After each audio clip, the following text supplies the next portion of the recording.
Olá, queridos, professor Leonardo Carvalho aqui. Estamos juntos novamente para mais uma aula de física. Tema de hoje, duas leis de Isaac Newton, mais precisamente a primeira e a terceira lei de Isaac Newton. Aqui no canal nós já temos uma aula sobre a segunda lei de Isaac Newton. Ok, queridos? Então vamos para a aula. Primeira lei de Sir Isaac Newton, princípio da inércia. Todo corpo em equilíbrio tende a permanecer em equilíbrio. Esta lei já tinha sido proposta por Galileu Galilei.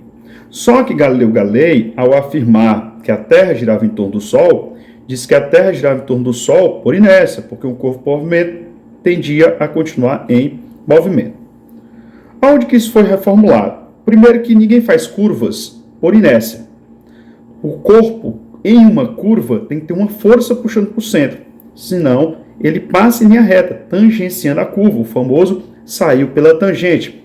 Mas nós vamos comentar mais isso aí, pessoal, quando estivermos falando de movimento circular. Hoje, vamos nos deter ao princípio da inércia escrito por Sir Isaac Newton. O que Isaac Newton fez de nisso foi explicar as condições de equilíbrio. E ele explicou que existem duas formas de um corpo estar em equilíbrio. Primeiro, o corpo parado em relação ao referencial ele está em equilíbrio. E o corpo em movimento retilíneo uniforme em relação ao referencial também está em equilíbrio. Vamos lembrar que a condição de movimento ou repouso depende de um referencial. Então, assim, o corpo em equilíbrio significa que a resultante das forças que vai atuar nele vai ser igual a zero. Isso não significa que não vai ter força atuando nele. Pode estar atuando 1 bilhão de forças sobre este corpo. O que interessa é a força resultante. Vamos lembrar de força resultante? Somatório de todas as forças. Realmente, se o corpo estiver parado, o módulo de sua velocidade vai ser sempre zero. Isso quer dizer que ele não terá aceleração. Logo, a força resultante que atua nele é igual a zero. Então, o que fazer para sair desse estado natural de inércia? É necessário que a força externa seja aplicada nesse corpo, fazendo que a resultante das forças seja diferente de zero. Aí ele sai desse momento de inércia, entra no momento de aceleração, e para isso nós temos a segunda lei de Isaac Newton, que explica como a aceleração varia com a força resultante, ou como a variação da quantidade de movimento varia com a força resultante. Agora sim, queridos, e em movimento? Como é que eu posso estar em movimento e estar em equilíbrio, certo? Acontece, queridos, que se eu tiver em movimento retilíneo e uniforme, o módulo da velocidade, ele permanece sempre o mesmo. Não só o módulo, também sua direção e sentido. Então, se o corpo estiver em movimento retilíneo e uniforme, não só o módulo é constante, mas todo o vetor velocidade é constante. Quer dizer que a velocidade não está variando nem módulo, nem direção, nem sentido. Com isso, se não produz aceleração, se não produz variação da quantidade de movimento, a resultante das forças continua igual a zero. Por exemplo, um carro está a 20 km por hora, freia bruscamente. O carro tem atrito com o chão, para. Todos os passageiros sentem ser jogados para frente, mas na verdade eles não estão sendo jogados para frente. Eles estavam em movimento, continuaram em movimento. E aí eu preciso de cinto de segurança, de airbags, eu preciso de formas de variar de novo esse movimento. Então, este é o princípio da inércia. O corpo em equilíbrio tende a permanecer em equilíbrio, e lembrando que nós temos não uma, mas sim duas formas de equilíbrio.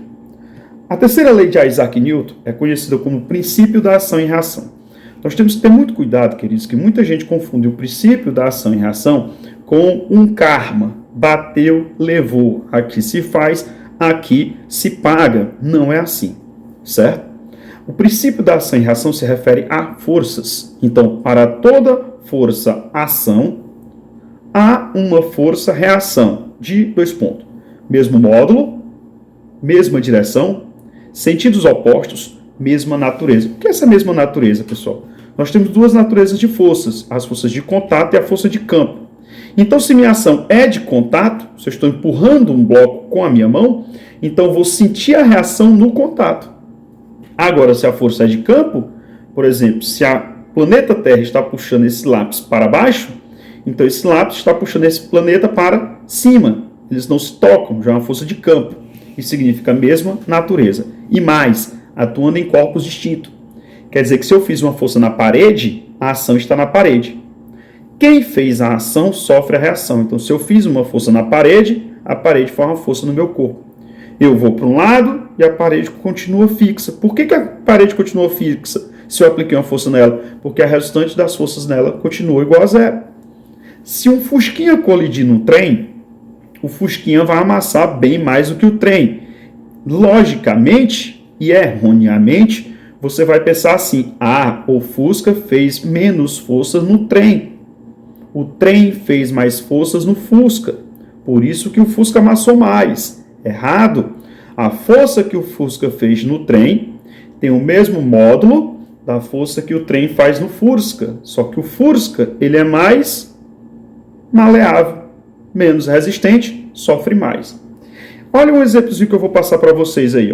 Nós temos um bloco de massa M e eu estou afirmando que sobre esse bloco tem duas forças.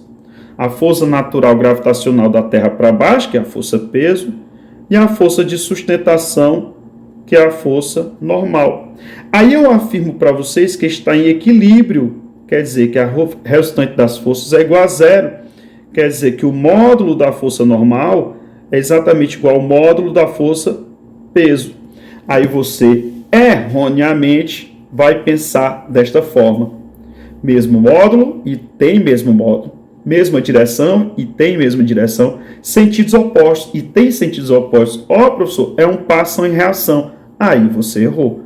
Por que não é um par ação e reação? Primeiro que para ser um par ação e reação, queridos, tem que obedecer estas duas características aqui, a característica 4 e a característica 5. 4, mesma natureza. A força peso é uma força de campo, o planeta está puxando. Se o planeta está puxando o bloco, então o bloco tem que puxar o planeta. Então, aonde está a reação do peso? A gente faz aqui, imagine aqui, Imagine para aqui para baixo tem um planeta Terra. Então, lá no meiozinho do planeta, nós temos a reação, menos P. Aqui sim, P1 e P2 é um par ação e reação. Mesmo módulo, mesma direção, sentidos opostos, mesma natureza. E atua em corpos distintos. E o peso e a normal não estão em corpos distintos, estão no mesmo objeto. Professor, e cadê a reação da normal? A reação da força normal está no chão.